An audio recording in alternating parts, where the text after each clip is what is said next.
All right, come springtime, some April showers can develop into even more. And that is why this week is Severe Weather Awareness Week. Our Molly Rosenblatt met up with the Department of Public Safety and Homeland Security Management for a live stream broadcast to help us all stay prepared as we head into severe weather season. And we're on day 2 of our Severe Weather Week discussions.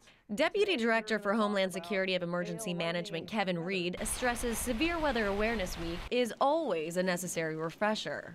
There's always a part of the population that doesn't seem to get our message, and that's really what we want to try to do. There's some that are way tuned into weather, and they live it. We get such a variety of weather here in Minnesota. I mean, we can go from -20 degrees to 90 degrees throughout a season. That's why they hold events like today's live broadcast to cover safety tips on topics like lightning, tornadic strength winds, and hail. The longer it's up there in the cloud, the bigger it gets. And our changing climate means changes for Severe Weather Awareness Week. We look at all hazards in Minnesota, but we can tell that the patterns of weather has changed.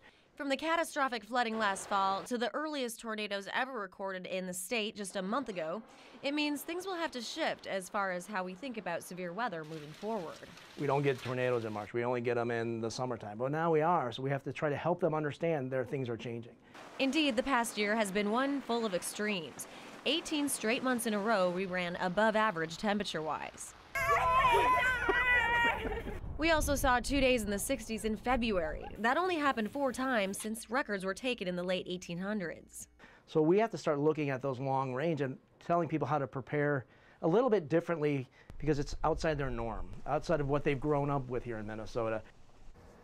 And if you'd like to see the full broadcast, I posted it on my Facebook page. You can also see severe weather safety tips from the Department of Homeland Security Emergency Management at WCCO.com/links. Well, I'm glad you got to be a part of that. Yeah, I was glad too. It was great. I think it was really informative, and especially as we talk about our changing climate moving forward, that certainly has a lot to do with extreme weather and severe weather events. Yeah. Normal's no longer normal, it seems No, it like. isn't. You guys got it. All right. Thank you, Molly.